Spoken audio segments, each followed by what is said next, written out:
بالله من الشيطان الرجيم. بسم الله الرحمن الرحيم. الحمد لله رب العالمين، والصلاة والسلام على أشرف الخلائق أجمعين، سيدنا وسيد الأولين والآخرين، حبيبنا وحبيب إله العالمين، إمام المرسلين وخاتم النبيين، أبي القاسم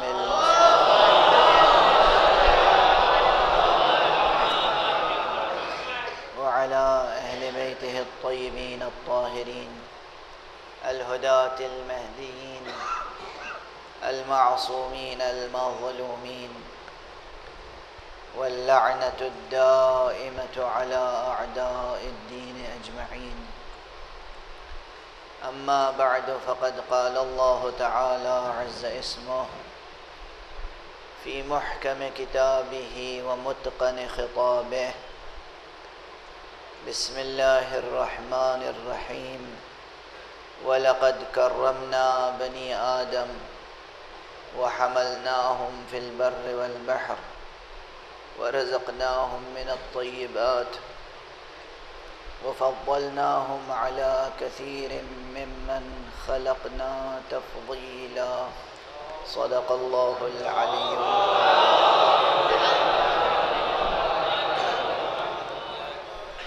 ایک اور بلند تر صلوات.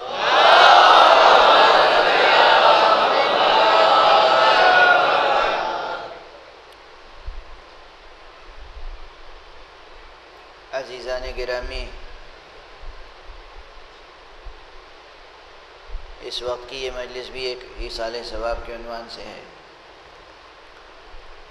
اور ابھی آپ سماعت فرما رہے تھے جناب شاہد مہدی صاحب، سابق vice chancellor Jamia Millia Islamia university, اپنے بھائی کے لیے جو کچھ فرما رہے تھے. مرحوم مغفور سید نسیم صاحب واقعاً ایک راسخ عقیدے کے پرعزم انسان تھے. راسخ ہونا عقائد میں اور پرعزم ہونا عمل کے لیے، یہ دونوں اوصاف کسی مومن کے لیے یا کسی بھی انسان کے لیے بہت ضروری ہوتے ہیں. اور خود میرے دل پر ان کی محبتوں کا نقش بھی قائم ہے، اور ان کا وسیع مطالعہ مذہبی لٹریچر کا، دینی ادب اور دینی لٹریچر کا جو ان کا مطالعہ تھا بہت وسیع تھا.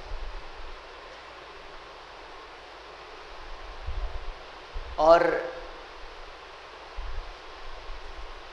واقعاً ایک متقی انسان تھے، پروردگار ان کے درجات کو بلند فرمائے.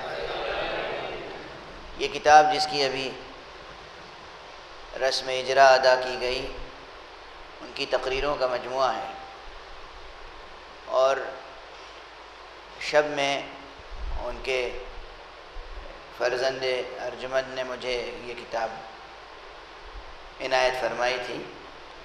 اور سرسری طور پر میں نے ورق گردانی کی، لیکن اندازہ ہوا کہ کتاب میں بہت سی باتیں قابل مطالعہ، قابل غور اور قابل استفادہ ہیں، طالبان علم دین کے لیے بھی اور طالبان فن خطابت کے لیے بھی. جو لوگ ذاکری اور خطابت کے لیے تلاش کرتے ہیں کہ انہیں مستند مواد مل جائے، اس کے لیے بھی یہ کتاب بہت عمدہ ہے. ظاہر ہے تفصیل سے میں مطالعہ کروں گا تو پھر تفصیلی رائے گزارش کروں گا، لیکن اجمالاً مجھے یہ کتاب دل سے پسند آئی. اور پسند آنے کا ایک سبب اور ہے، بس اس بات پہ توجہ رکھیے گا. دیکھیے جو الفاظ زبان سے ادا ہوتے ہیں اور جو الفاظ قلم سے ادا ہوتے ہیں، دونوں میں چاہے ظاہری طور پر خارجی ہیئت کے اعتبار سے فصاحت و بلاغت و صنائع و بدائع و سیاق و سباق و تنسیق عبارات، جس قدر بھی کوئی محنت کر لے کہ نوک پلک سے زبان صاف ستھری ڈھلی ہوئی ہو، کوئی پیچیدگی نہ ہو، کوئی ابہام نہ ہو، کوئی اشکال نہ ہو، الفاظ دلاویز ہوں، بات پوری طرح ادا ہو رہی ہو، اس سب کے باوجود بہت سی کتابیں ناکام ہوتی ہیں اور بعض کتابیں کامیاب ہوتی ہیں۔ یہ کامیابی و ناکامی کا انحصار خارجی ہیئت اور خارجی تزئین پر نہیں ہے، لکھنے والے کی دلی کیفیت پر ہے۔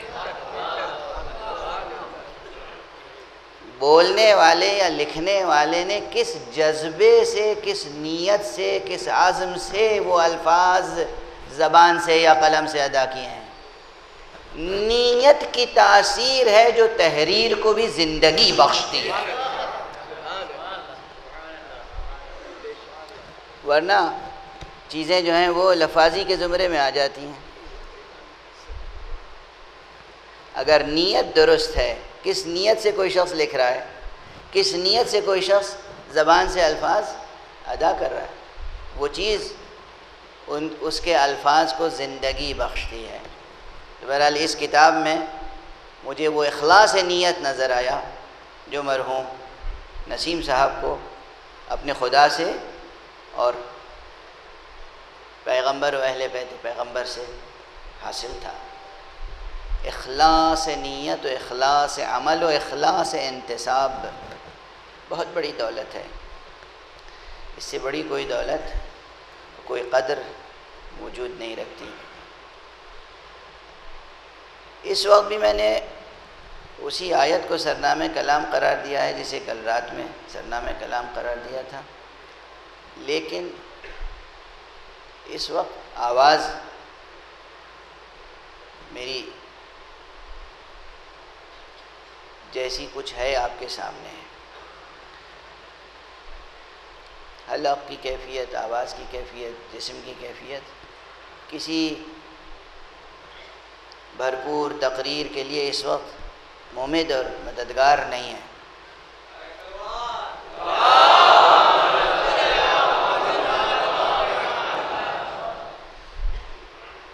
لیکن تسلسل کلام کو برقرار رکھتے ہوئے کچھ باتیں ضرور عرض کروں گا۔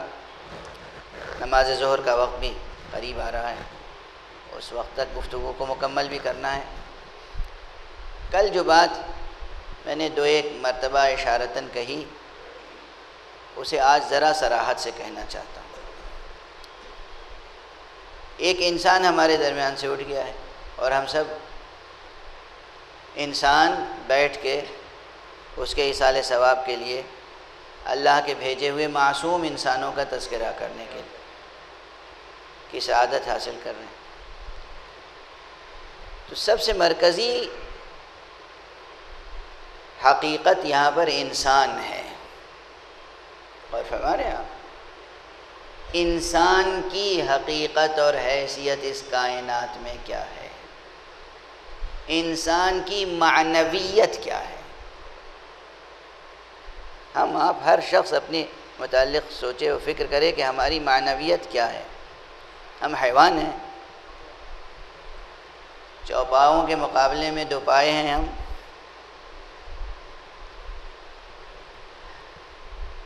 سائنسی اعتبار سے تو حیوان ہیں، اس میں کوئی شرمانے کی بات نہیں۔ سائنس پہ جو لوگ ڈیپینڈ کرتے ہیں، صرف زور دیتے ہیں سائنس پر، تو انہیں یہ مان لینا چاہیے کہ سائنس انسان کو ایک حیوان ہی بتاتی ہے۔ یہ دین ہے جو انسان کو اشرف المخلوقات بناتا ہے۔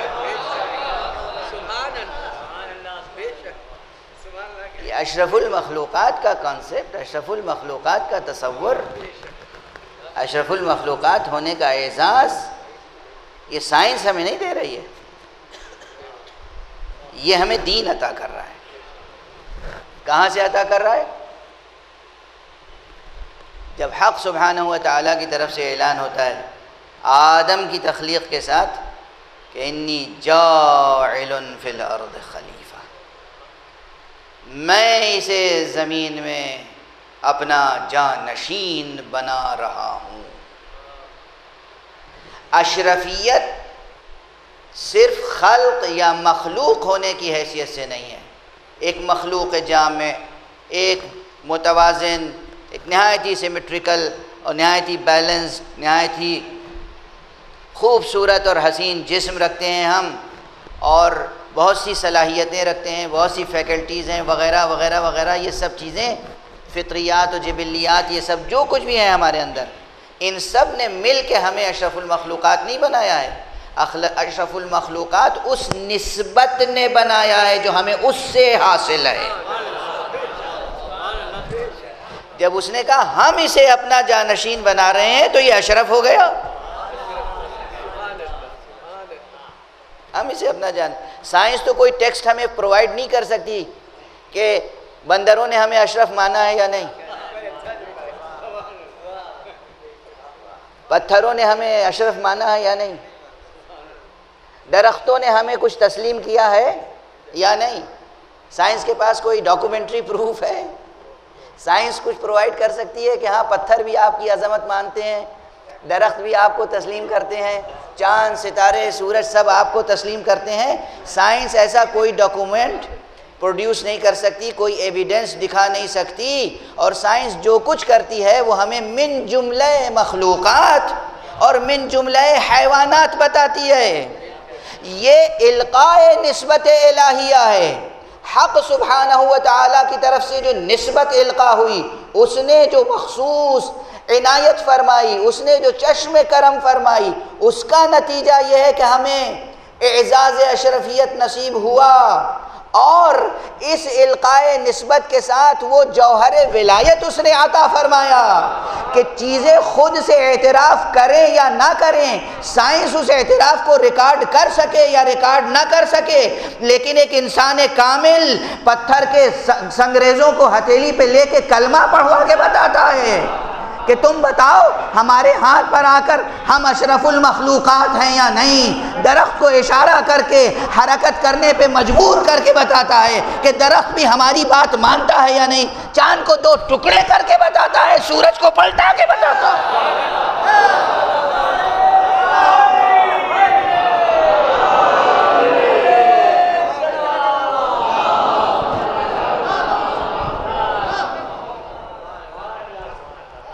یہ دین ہے، یہ مذہب ہے۔ کل میں نے ایک جملہ عرض کیا تھا، اللہ ایک زندہ حقیقت ہے اور آخرت ایک ثابت حقیقت ہے۔ ان دونوں کا خیال فرمائیں اور پھر اس کائنات میں اپنی اس معنویت کو محفوظ کریں۔ یہ معنویت جو آپ کو نصیب ہے اسے محفوظ فرمائیں، اور اس معنویت کو قرآن سے پوچھیں۔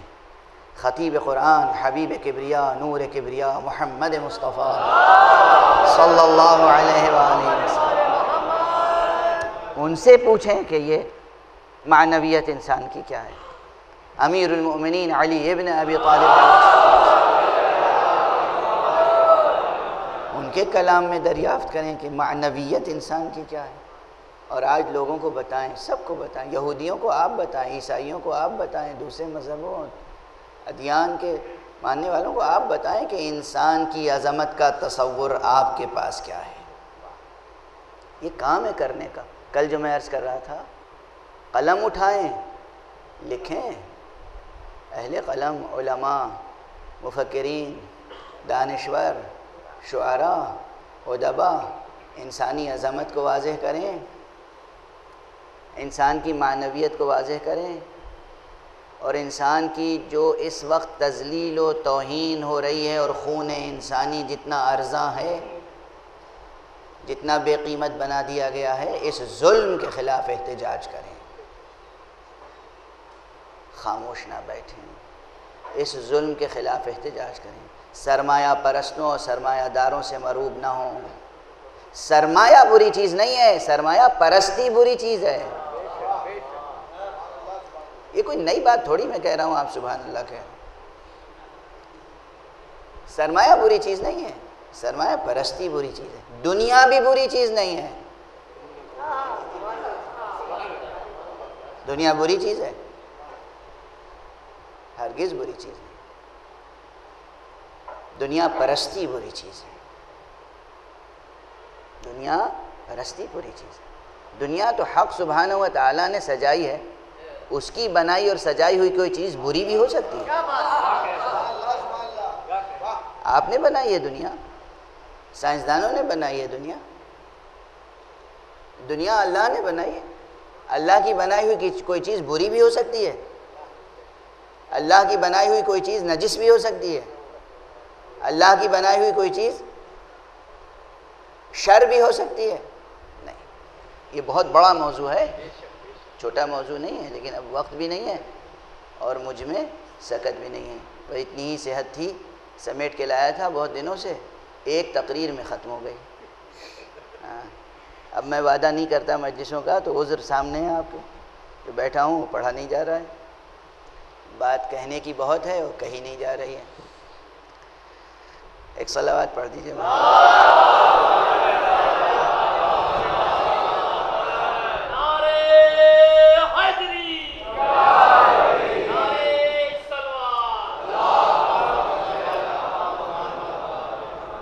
ایک اور صلوات پڑھ دیجئے۔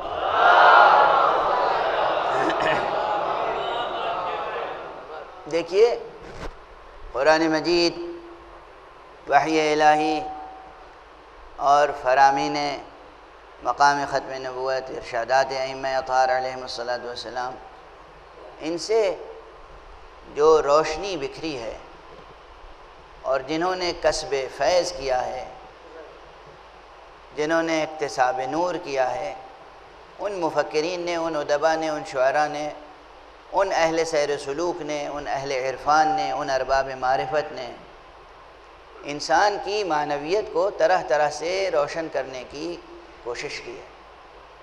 ہندوستان کے ایک بہت بڑے شاعر تھے امیر خسرو۔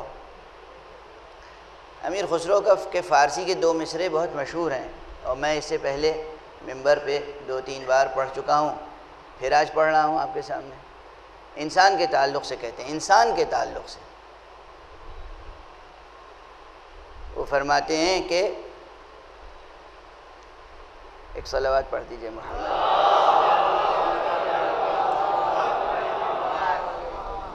ہر دو عالم قیمت خود گفتئی، نرخ بالا کن کہ ارزانی ہنوز۔ اے انسان، تو نے دونوں عالم کو اپنی قیمت بتایا ہے، ارے اور ذرا قیمت بڑھاؤ، ابھی بھی سستے ہو۔ توجہ فرما رہے ہیں آپ؟ توجہ فرما رہے ہیں؟ اچھا، یہ جو قیمت بتائی جا رہی ہے، یہ کسی معصوم کی قیمت نہیں ہے۔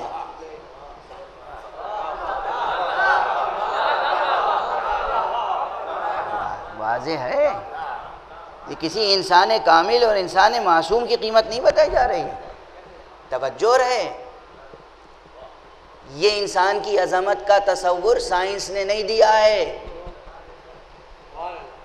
سائنس کا میں مخالف نہیں ہوں، لیکن ہر چیز کی حد ہوتی ہے بھائی۔ جو چیز جہاں تک لے جا سکتی ہے وہیں تک لے جا سکتی ہے، اس سے آگے نہیں لے جا سکتی۔ اور اگر سفر آگے تک کرنا ہے تو تمام وسائل سفر ساتھ میں ہونے چاہیے۔ معراج پیغمبر صلی اللہ علیہ وآلہ وسلم، وہاں بھی توجہ رکھیے گا کیا عرض کر رہا ہوں۔ آج سے پہلے یہ جملہ کبھی میں نے کہا نہیں ہے ممبر سے، کبھی نہیں کہا، پہلی بار عرض کر رہا ہوں۔ توجہ رکھیے، ان روایات میں تعمق، غور کیجئے۔ وسائل سفر، اگر بہت آگے جانا ہے، بہت آگے جانا ہے، انسان کو، بشر کو بہت آگے جانا ہے، وسائل سفر کیا ہیں؟ معراج میں علامتی طور پر جو چیزیں ذکر کی گئی ہیں، حقیقی حیثیت ان کی اپنی جگہ محفوظ۔ مسجد الحرام سے، صحن مسجد حرام سے یا خانہ ام ہانی سے سفر معراج شروع ہوا۔ کیسے شروع ہوا؟ ایک وسیلہ تھا براق، براق آیا، اس پہ سوار ہوئے اور وہ لے کے چلا۔ اس کے بعد ایک منزل آئی جہاں براق نے ساتھ چھوڑ دیا، رف رف شروع ہوا، اور اس کے بعد ایک منزل وہ آئی جہاں نہ براق نہ رف رف نہ جبریل سا ساتھی۔ اب کون بڑھ رہا تھا اور کس وسیلے سے؟ سب وسیلے ناکام ہو گئے تھے، تنہا بشر تھا اور خالق بشر۔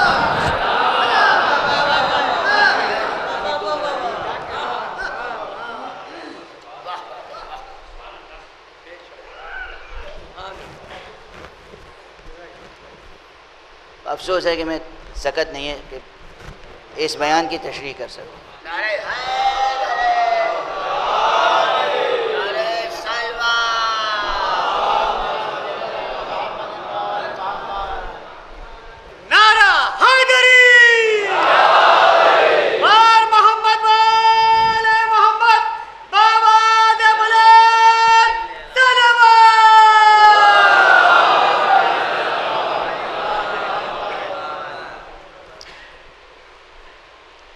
اس منزل پر یہاں زمین سے بلند ہونے کے لیے براق کی ضرورت پیش آئی، اور جب سدرۃ المنتہا کی منزل آئی تو براق سے بھی نازک تر اور تیز رفتار اور قوی کوئی سواری لائی گئی نہیں، وہاں تو حضور تھے بس۔ توجہ ہے، اس کے معنی کیا ہے؟ سفر جتنا آگے بڑھا تمام وسائل سفر ناکام ہو گئے۔ اب یہ انسان خود تھا تنہا مگر سفر جاری تھا۔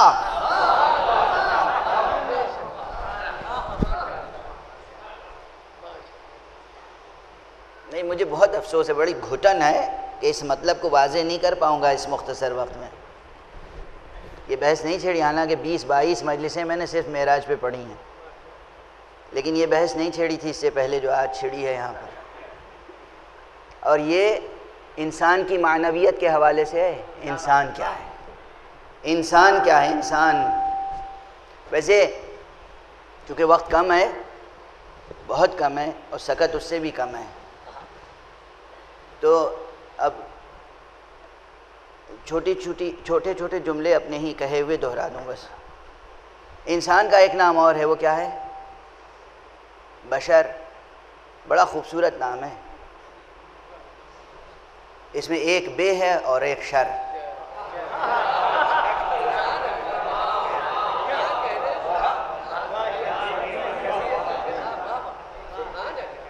گھنٹوں تقریر کروں تب بھی ناکافی ہوگا وقت، لیکن اگر آپ کی ذہانت و فراست بالیدہ ہے تو یہ جملہ کافی ہوگا کہ اگر کامیاب رہنا ہے تو با سے وابستہ رہیے گا، شر سے نہیں۔ صلوات پڑھ دیجئے محمد۔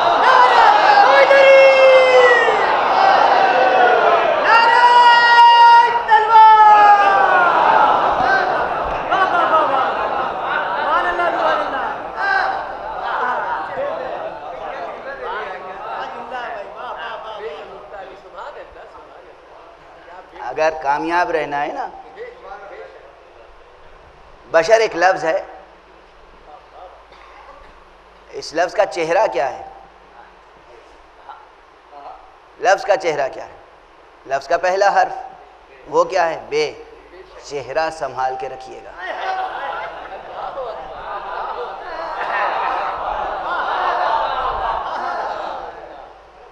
چہرہ سنبھال کے رکھیے گا، با سے وابستہ رہیے گا، اور بے کی حرمت تبھی محفوظ رہے گی، بے کی شناخت تبھی محفوظ رہے گی جب بے کے نیچے کا نقطہ محفوظ رہے۔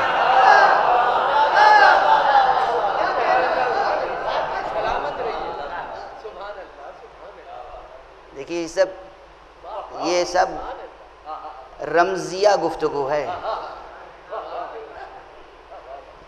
یہ چند رموز ہیں، ہر رمز کے پیچھے جو ہے مطالب ہیں۔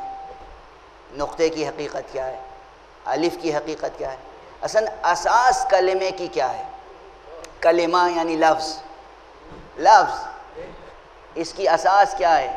حروف تہجی، تمام حروف تہجی کی اساس کیا ہے؟ اب لنگوسٹکس کے طالب علم اپنے طور پر اسے حل کرتے ہیں اور عرفان کے طلبہ اپنے طور پہ حل کرتے ہیں. الف ہے اساس یا بے یا صرف نقطہ؟ یہ بحث ہے،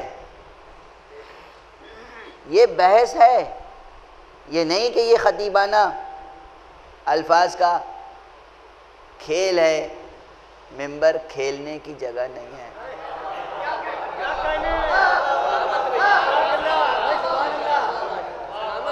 ممبر نہ لفظوں سے کھیلنے کی جگہ ہے نہ جذبوں سے کھیلنے کی جگہ.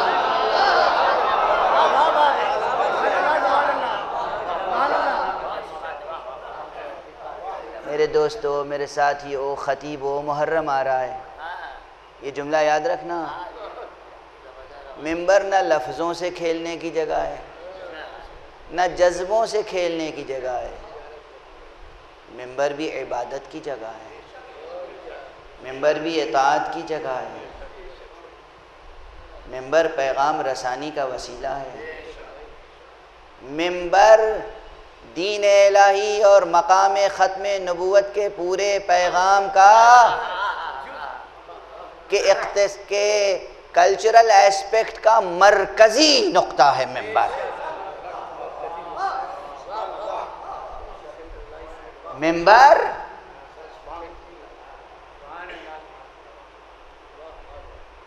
بہت عظیم شے ہے ممبر. یہ جملہ بھی 2-3 بار مجھے یاد آتا ہے، کہہ چکا ہوں، لیکن اب پھر کہہ دوں. آپ حضرات کا حافظہ بھی کمزور ہوتا ہے تو ذاکروں کو مدد ملتی ہے اس سے. اپنی کہی ہوئی بات دہرانے میں لطف آتا ہے. ہر بار آپ واہ واہ کر دیتے ہیں، اس سے نفس بھی بالیدہ رہتا ہے.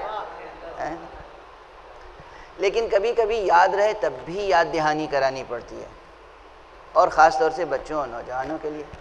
اردو میں ممبر 2 طرح سے لکھا جاتا ہے. ایک ہے میم، میم بے رے، 2 بار میم بے رے، ممبر. یہ لفظ کہاں سے آیا؟ اس کی ایٹیمولوجی پہ غور کیجئے گا تو انگریزی زبان تک جانا پڑے گا. یہ لفظ ممبر انگریزی سے آیا. اس کے معنی رکن، عضو، یعنی کسی جماعت کا ممبر، کسی کمیٹی کا ممبر، ایک فرد ہے نا، ممبر آف پارلیمنٹ. دوسرا کلمہ ہے جو ہے میم نون بے رے، منبر. یہ ممبر جو ہے، نون اور بے جب ایک قریب آ جاتے ہیں تو میم کی آواز بن جاتی ہے، تو لکھا جاتا ہے نون اور بے، پڑھا جاتا ہے ممبر، بولنے میں ممبر.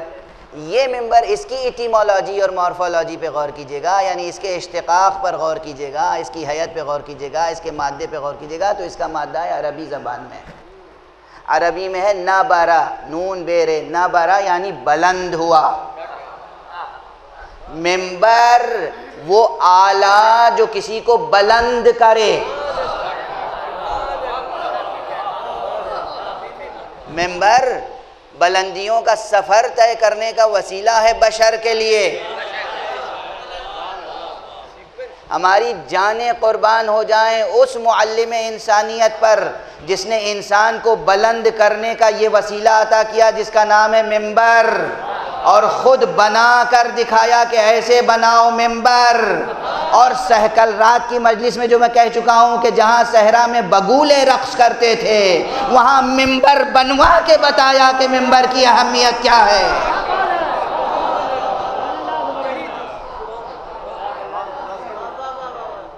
یہ ممبر تو سفر ارتقاء انسانی کے لیے ضروری ہے، سفر ارتقاء انسانی. تو یہ ممبر نہ لفظوں سے کھیلنے کی جگہ ہے نہ جذبوں سے کھیلنے کی جگہ. یہ ممبر بلندیوں تک پہنچنے کا وسیلہ ہے. ممبر بلندیوں تک پہنچنے کا وسیلہ ہے. تو یہ جو میں عرض کر رہا تھا کہ اساس کلمے کی الف ہے یا نقطہ ہے یا بے ہے، یہ بحث ہے علم عرفان میں. مولانا روم نے بحثیں کی ہیں، محی الدین اکبر ابن عربی نے بحثیں کی ہیں، ملا صدرہ نے بحثیں کی ہیں، ملا محسن فیض کاشانی نے بحثیں کی ہیں، ملا ہادی سبزواری نے بحثیں کی ہیں، ان عرفاء نے بحثیں کی ہیں، اور اگر ان تمام مباحث کی روشنی میں گفتگو چلتی رہے تو ظاہر ہے کہ کافی وقت چاہیے اس کے لیے۔ پھر سمیٹ کے عرض کر دوں، چھوٹا سا جملہ یاد رکھیے گا کہ آپ انسان کی حیثیت سے بڑی معنویت رکھتے ہیں، اور یہ معنویت تب تک محفوظ رہے گی جب تک آپ اپنے دوسرے نام میں بے کا لحاظ کریں۔ بشر، اور ہر ایک اپنے اندر کے شر پہ غالب آ جائے۔ صورتحال یہ ہے کہ لوگ دوسروں کے شر پہ غالب آنے کی کوشش میں خود شر بن جاتے ہیں۔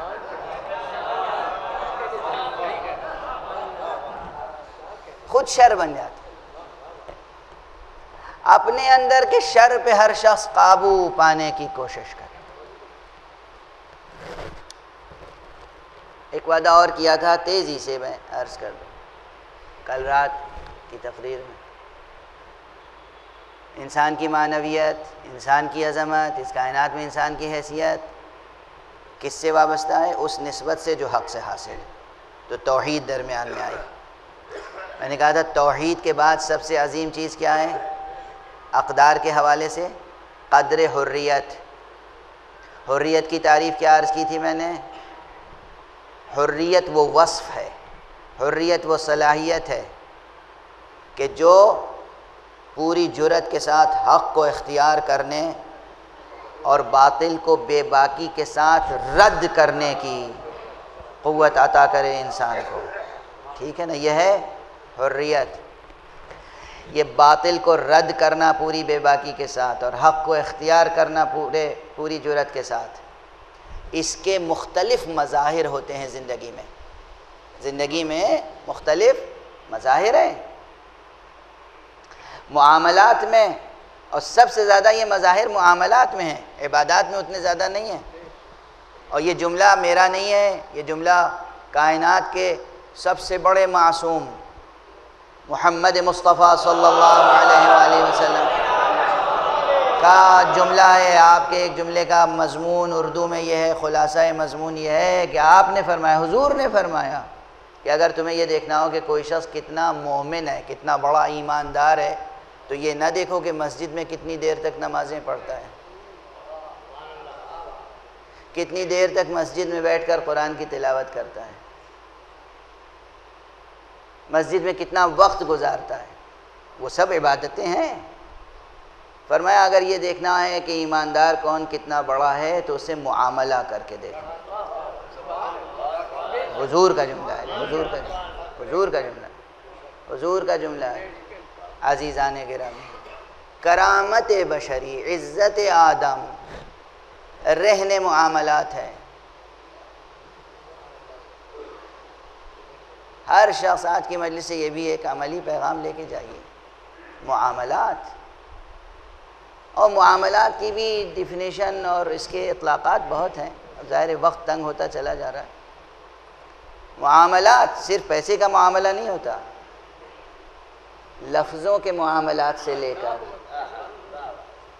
سکوں کے معاملات تک، احساسات سے متعلق معاملات سے لے کر جذبات سے متعلق معاملات تک، معاملات کے انواع ہیں، اقسام ہیں، معاملات کے انواع و اقسام ہیں۔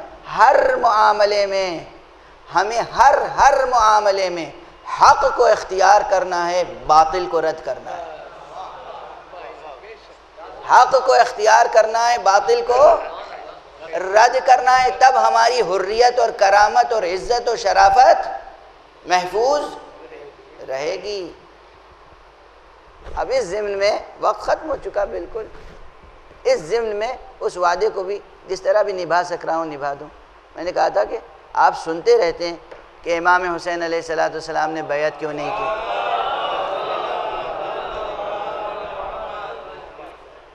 بالکل نہیں پڑھی جا رہی، اس وقت تقریر نہیں ہو پا رہی۔ ایک صلوات محمد و آل محمد۔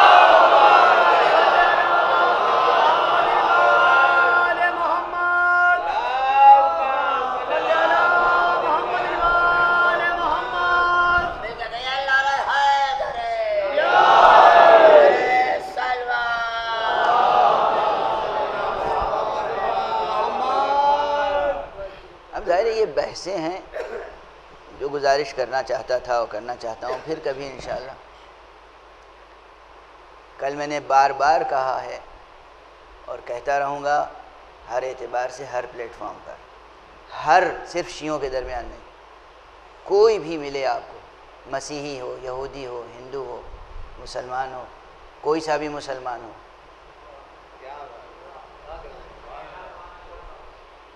آپ اسے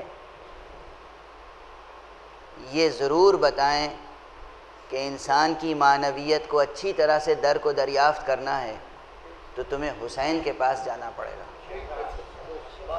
سرکار سید الشہداء ابو عبداللہ الحسین.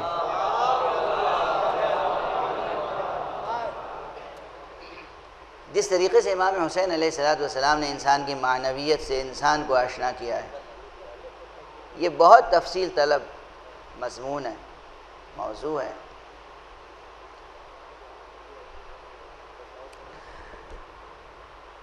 اس کی ایک مثال عرض کروں، توجہ فرمائیے، اور وہ مثال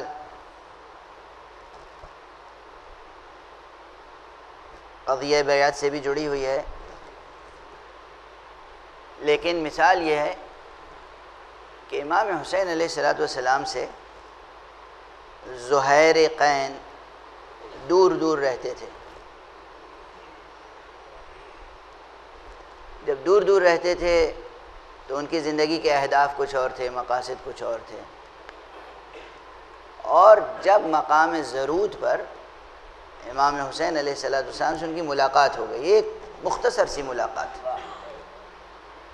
اس مختصر سی ملاقات میں کیا چیز کشف کر لی زہیر نے، کیا درک کر لیا، کیا دریافت کر لیا، کیا عرفان حاصل ہو گیا انہیں کہ پوری شخصیت تبدیل ہو گئی. ملاقات سے پہلے زہیر کچھ اور تھے، ملاقات کے بعد زہیر کچھ اور ہیں.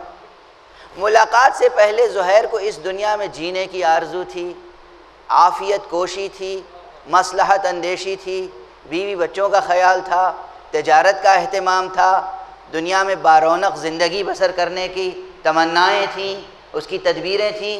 امام حسین سے ملاقات کے بعد چہرے پر ایک خاص چمک اور رونق پیدا ہو گئی، مگر وہ کس لیے؟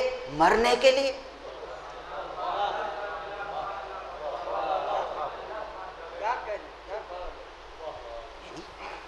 یہ مقام یوں ہی گزر جانے کا ہے کیا؟ آپ مذہبی بیک گراؤنڈ سے باہر نکل کے بھی سوچیں، انسانی تاریخ میں ایک واقعہ آپ پڑھیں اور وہ انسانی تاریخ کے ایک واقعے کے طور پر آپ دیکھیں کہ زہیر نے امام حسین سے ملاقات کی، اور ملاقات سے پہلے اور ملاقات کے بعد زہیر کی شخصیت میں تبدیلی آئی. اس تبدیلی کا راز تو ہمیں معلوم ہونا چاہیے.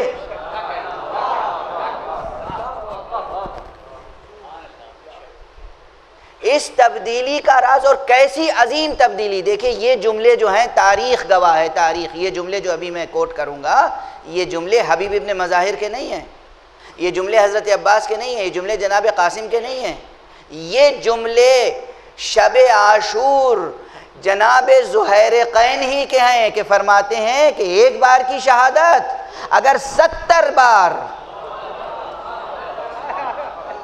ہمیں قتل کیا جائے اور پھر جلایا جائے اور پھر قتل کیا جائے اور پھر جلایا جائے اور پھر قتل کیا جائے، تب بھی اے ابو عبداللہ اب آپ کا ساتھ چھوڑنے والے نہیں.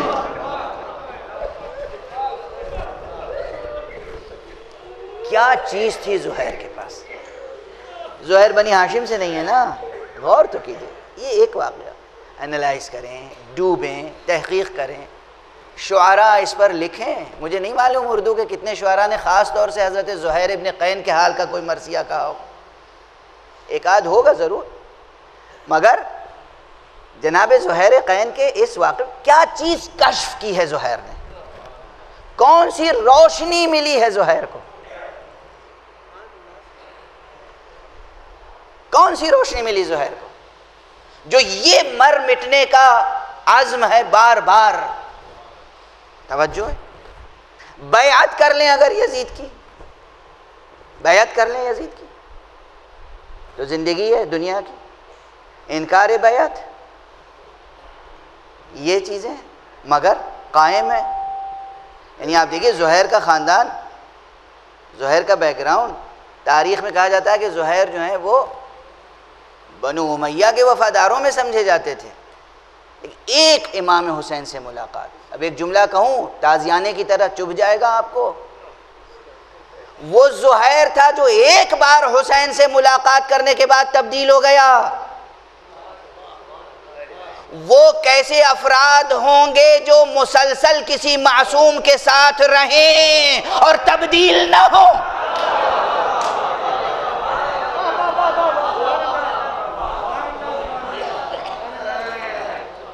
اور ہم اور آپ مسلسل ذکر معصوم سنیں اور تبدیل نہ ہوں. ہم اور آپ مسلسل ذکر معصوم سنیں صبح سے شام تک.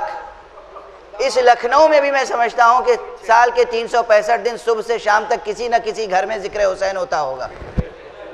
اس ایک شہر میں، اس شہر کو یہ اعزاز حاصل ہے.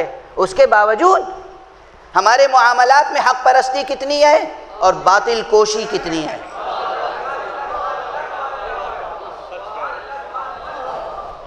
مصلحت کوشی کتنی ہے، مصلحت اندیشی کتنی ہے، دنیا پرستی کتنی ہے، باطل پرستی کتنی ہے، حق پرستی کتنی ہے.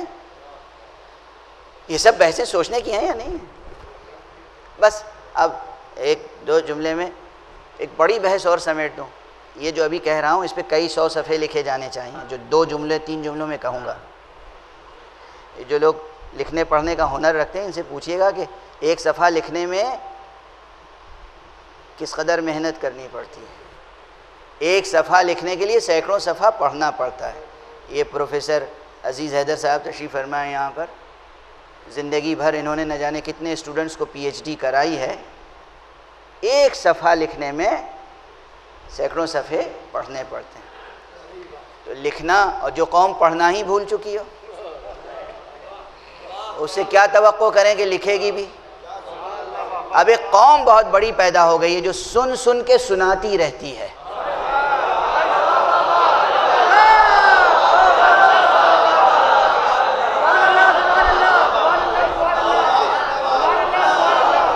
کم سے کم سنانے کے لیے بھی پڑھ تو لو، کتاب تو پڑھ لو. جب یہ کہو کہ روایت ہے تو دیکھ لو کہ کس کی روایت ہے، شاعر کی روایت ہے یا محدث کی روایت ہے.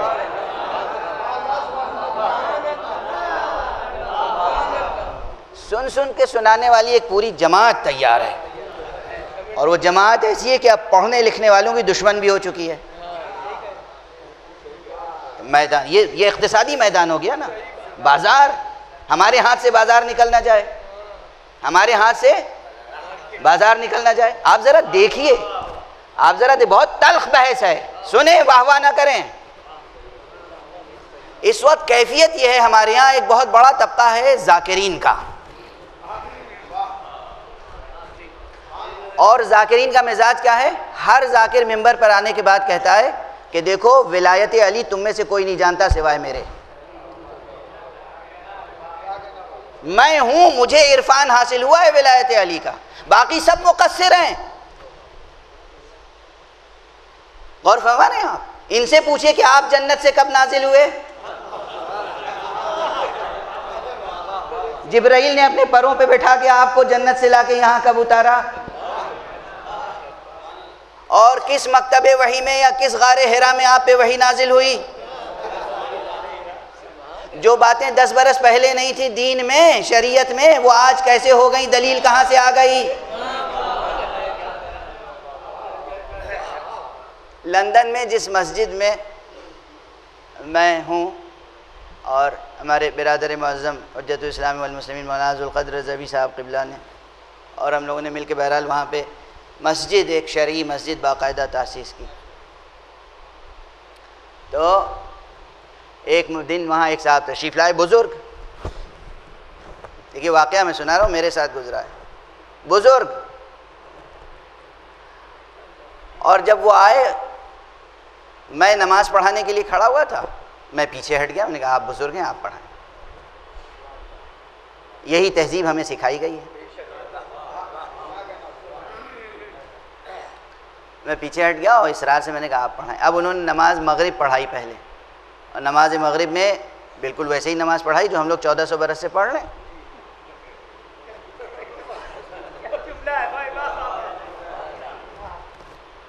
ابھی اسی لکھنؤ سے یہاں لائبریری میں جائیے، تحفۃ العوام کے کتنے ایڈیشن ہوں گے؟ ہیں نہیں ہیں؟ بہت سے ایڈیشن ہیں، سینکڑوں ہوں گے نا، سینکڑوں تو ہوں گے۔ توضیح المسائل، تحفۃ العوام مولانا فرمان علی صاحب کی دینیات، جامع امامیہ، مکتبہ امامیہ، مکاتب تنظیم المکاتب کی دینیات، مرحوم وقور پروردگار ان کو بلند سے بلندتر مراتب عطا فرمائے، غلام عسکری صاحب قبلہ مرحوم نے جو خدمت کی، تو ہزاروں کتابیں آپ کے کتب خانوں میں ہیں۔ اس میں کیا تشہد لکھا ہوا ہے؟ وہ سب شیعہ علماء نے لکھی ہیں نا، ذاکرین نے۔ یہاں اس امام باڑے غفرہ مآب میں، یہاں پروردگار سرکار غفرہ مآب کو اور ان کی ذریت کو دنیا اور آخرت دونوں مقامات پر بلند سے بلند مراتب عطا فرمائے، اور ان کے اعزاز و افتخار کو محفوظ رکھے، ان کی دینی ریاضتوں کو قبول فرمائے۔ یہاں ابھی کچھ لوگ ضرور ہوں گے یہ سفید بالوں والے جنہوں نے سرکار عمدۃ العلماء مولانا قلب حسین صاحب قبلہ کی مجلسیں سنی ہوں گی اور ان کے پیچھے نماز بھی پڑھی ہوگی۔ آپ بتائیے وہ مقصر تھے؟ اہل بیت کی معرفت نہیں رکھتے تھے؟ نہیں رکھتے تھے۔ ذاکر شام غریباں، پہلا ذاکر شام غریباں جسے شاہ ذاکر شام غریباں کا لقب، مولائی تھے یا نہیں تھے؟ معرفت تھی، ولایت کی نہیں تھی؟ ارے ان کی تقریریں سن کے کتنے صاحبان معرفت ہو گئے، اور جامع محراب و منبر تھے، نماز بھی پڑھاتے تھے اور ذاکری بھی فرماتے تھے۔ تشہد کیا پڑھتے تھے؟ اشہد ان لا الہ الا اللہ وحدہ لا شریک لہ واشہد ان محمدا عبدہ ورسولہ اللہم صل علی محمد وآل محمد۔ اتنے ہی پڑھتے تھے نا، اتنے ہی لکھا ہے، اتنے ہی پڑھا ہے۔ اب یہ 2-3 برس سے 4 برس سے تشہد کی شکل بدلی گئی ہے تھوڑی سی، اور بہت سے ذاکرین ہیں جو اس نئے تشہد کو بھی پروموٹ کر رہے ہیں اور مراجع کے مقابل میں آ کر اپنا فتویٰ بیان کرتے ہیں۔ اب بہرحال یہ بحث بکھر جائے گی، میں سمیٹنا چاہ رہا ہوں کہ 10 منٹ میں تقریر ختم ہو جائے کسی صورت سے۔ یہی تجربہ وہاں ہوا کہ وہ صاحب جو تشریف لائے تو انہوں نے نماز پہلے تو وہی پڑھی، مغرب کی 3 رکعت، اور اس میں وہی تشہد، اور 3 رکعت میں بھی 2 بار تشہد تو ہے، دوسری رکعت میں بھی اور تیسری رکعت میں بھی، تو انہوں نے وہی تشہد پڑھا، سب نے پڑھا، میں ان کے پیچھے نماز پڑھ رہا تھا۔ اب اس کے بعد جب نماز عشاء پڑھائی انہوں نے تو تشہد میں وَأَشْهَدُ أَنَّ عَلِيًّا وَلِيُّ اللَّهِ اضافہ کر دیا۔ اب جب نماز ختم ہوئی تو میں نے فوراً ان سے پوچھا کہ قبلہ یہ مغرب و عشاء کے درمیان جبرائیل نازل ہوئے تھے؟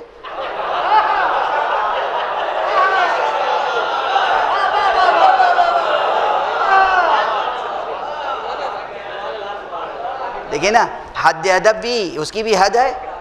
وہ پہلا میرا ادب تھا کہ وہ بزرگ نظر آئے تو میں نے کہا آپ آگے بڑھیے، نماز پڑھائیے، میں پیچھے ہٹا جاتا ہوں۔ لیکن جب مسئلہ دین پہ آ جائے تو پھر وہاں خاموشی ادب نہیں، بے ادبی ہے۔ بے جا گفتگو بھی بے ادبی ہے، بے جا خاموشی بھی بے ادبی ہے، اور کہیں کلام ادب بنتا ہے، کہیں خاموشی ادب بنتی ہے۔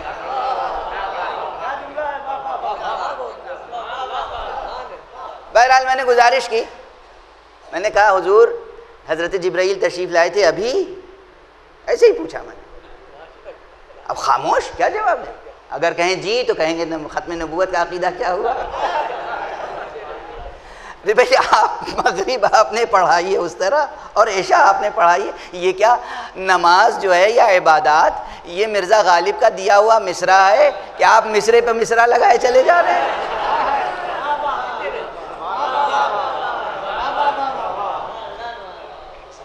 غزل کو مخمس بنا رہے ہیں یا مثلث بنا رہے ہیں یا مربع بنا رہے ہیں یا مربع بنا رہے ہیں؟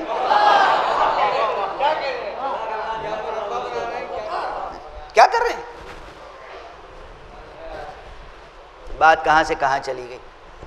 بات یہ ہو رہی تھی کہ اب وہ دور آ گیا ہے کہ جب سن کے سنانے والوں کی کثرت ہے اور بازار بن گیا ہے. بازار جو قاعدے کے بازاری بھی ہیں ان کا بھی اخلاق کچھ ہوتا ہے. ہمارے ہاں تو اتنا بھی اخلاق نہیں رہ گیا, اتنا بھی اخلاق نہیں رہ گیا. اس طرح انڈسٹری بنا دیا ہے عزاداری کو. عزاداری انڈسٹری بن گئی ہے. میری سمجھ میں نہیں آتا, پرسہ دینے کی بھی فیس معین ہوتی ہے.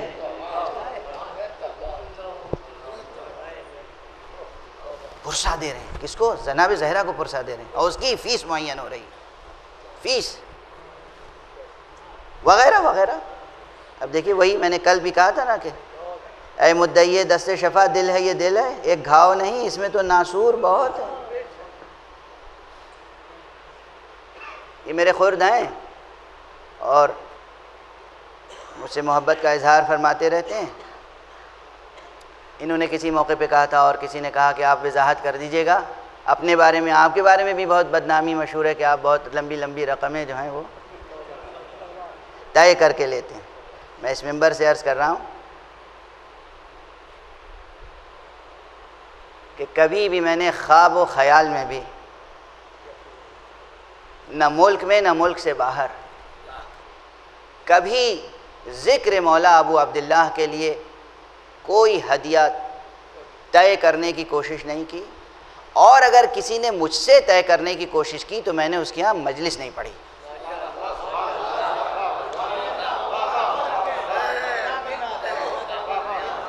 اگر کسی نے پوچھ لیا کہ قبلہ آپ کا ہدیہ کتنا ہوگا تو میں نے کسی اور سے پڑھوا لیجئے گا. فون بند کر دیا. میں نے کہا آپ نے کسی بنیے بقال کے یہاں فون کیا ہے کیا؟ آپ نے کسی بنیے کے یہاں فون کیا ہے, بقال کے یہاں فون کیا ہے کہ مسور کی دال کتنے کی ہے, پیاز کا کیا ریٹ ہے؟ نہیں کیا میں, چاہے وہ کہیں سے بھی فون آیا ہو, چاہے امریکہ سے آیا ہو یا آسٹریلیا سے آیا ہو. یہ میں قسم شرعی کھا کے کہہ سکتا ہوں, قسم شرعی.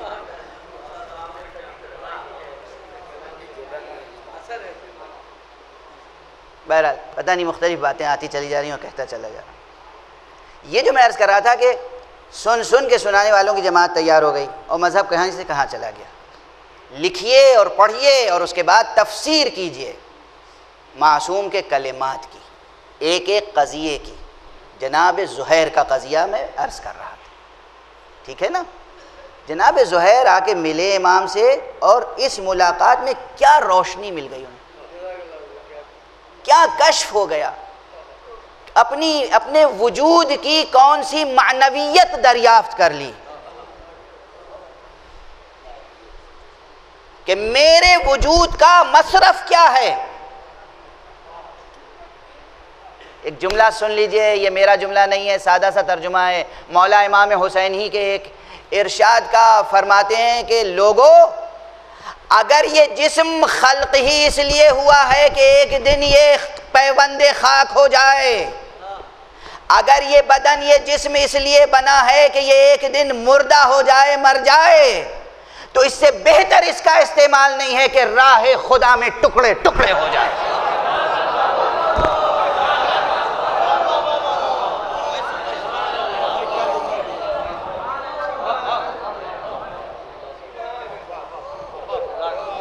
کس کا جملہ ہے یہ؟ سرکار سید الشہداء ابو عبداللہ الحسین. میری مائیں اپنے بچوں کی تربیت کرتی ہیں عشق حسین کے ساتھ نا. سنیں یہ جملہ, ہر ماں اپنے بچے کی سلامتی کی دعا کرے مگر اسے یہ بتائے دیکھو مولا حسین نے یہ کہا ہے اگر اس جسم کو ایک دن نابود ہونا ہے, اگر اس بدن کو ایک دن فنا ہونا ہے, اگر اسے مرنا ہے ایک دن, تو اس سے بہتر نہیں ہے کہ راہ خدا میں ٹکڑے ٹکڑے ہو جائے.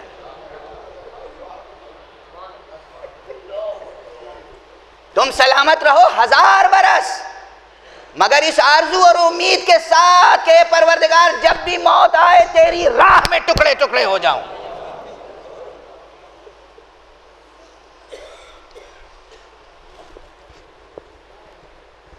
بالکل گزر گیا اور اب کسی بحث کی گنجائش نہیں، اب کسی بحث کی گنجائش نہیں. 2 جملے کہہ کے گفتگو نہ تمام چھوڑ رہا ہوں. معنویت انسان کی یہ ہے، حریت انسان کی یہ ہے، حقیقت انسان کی یہ ہے کہ وہ باطل سے ہمیشہ کنارہ کش رہے اور حق کے ساتھ رہے، حق سے وابستہ رہے. جیے تو حق کے ساتھ، مرے تو حق کے ساتھ. جیے تو حق پر، مرے تو حق پر. یہ بیعت کرنے اور نہ کرنے کے پیچھے بھی مسئلہ یہی ہے. کہی دوں ایک جملہ تشریح کرنے میں بعد میں مقالے لکھیے گا آپ لوگ. دیکھیے بیعت کے تعلق سے 2 محاورے ہماری زبان میں رائج ہیں، توجہ رکھیے گا، بڑی بحث ہے اور سمیٹ کے عرض کر رہا ہوں. ایک ہے بیعت کرنا، ایک ہے بیعت لینا. ٹھیک ہے نا؟ واضح ہے؟ کوئی شخص جب اقتدار میں آنا چاہتا ہے تو دوسروں سے بیعت لیتا ہے، اور جو لوگ اس کو اقتدار سونپتے ہیں وہ بیعت کرتے ہیں. توجہ رکھیے گا. حسین ابن علی کی بیعت کا انکار یہ پہلی بیعت کا انکار نہیں ہے. توجہ رکھیے گا. حسین نے بیعت کرنے سے انکار کیا ہے. یہ حسین وہ ہیں جن کے بابا علی نے بیعت لینے سے انکار کر دیا تھا.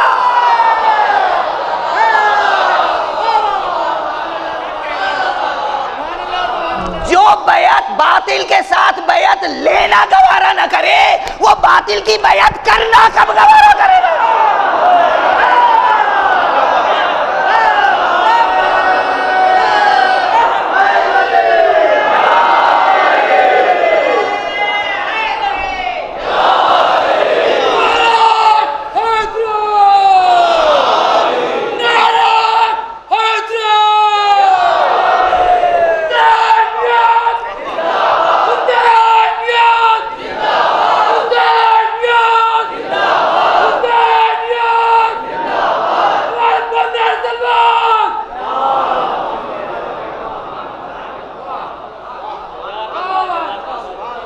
بات واضح ہوئی؟ بات واضح ہوئی؟ بات واضح ہوئی؟ 2 محاورے یاد رکھیے گا، ایک ہے بیعت کرنا، ایک ہے بیعت لینا. حسین بیٹا ہے، علی باپ ہے، باپ باپ ہے، بیٹا بیٹا ہے. بیٹے نے انکار کیا ہے بیعت کرنے سے، باپ نے انکار کیا ہے بیعت لینے سے.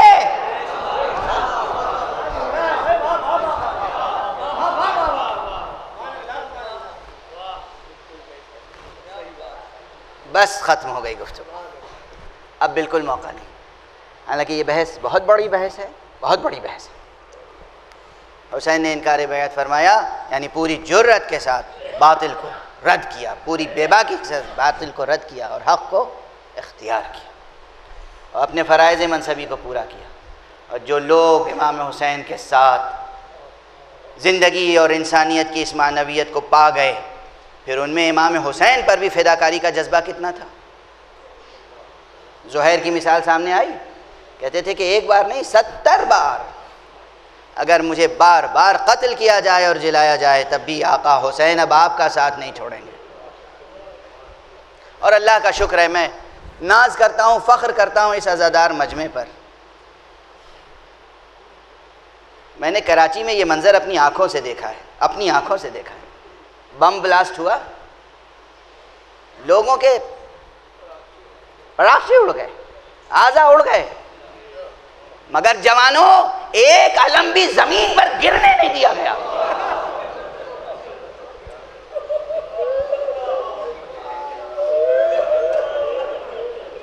محرم آ رہا ہے، اس جذبے کو تازہ کر لو. میں نے اپنی آنکھوں سے یہ منظر دیکھا ہے، ایسے ہولناک منظر، ایک علم بھی زمین بوس نہیں ہونے پایا، علم بلند رہا. تو یہ آج بھی ہے جذبہ، خدا کا شکر ہے.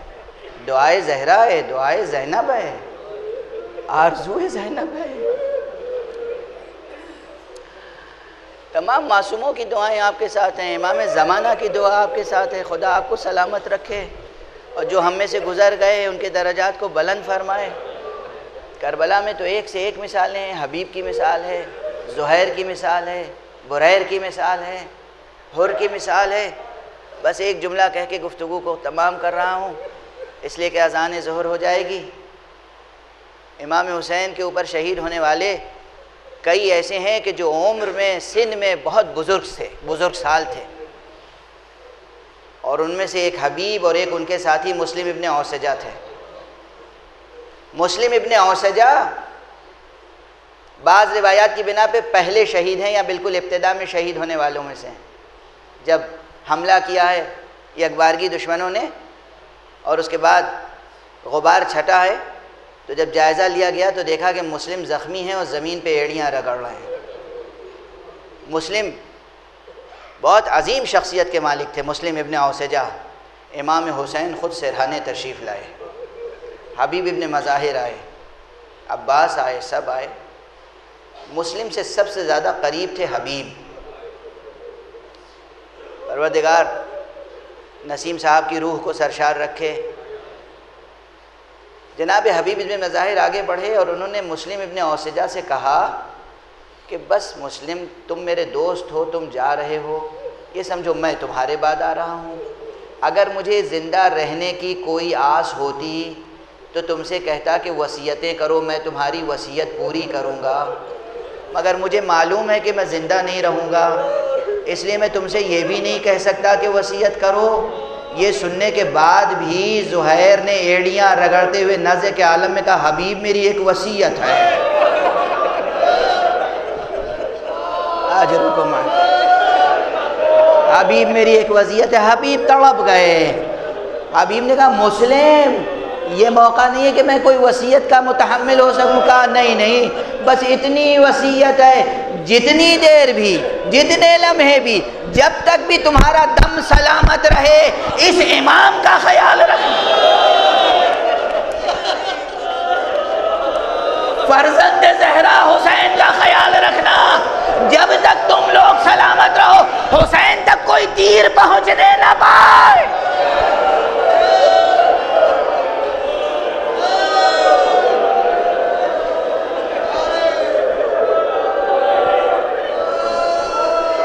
اجرکم علی اللہ، انا للہ و انا الیہ راجعون۔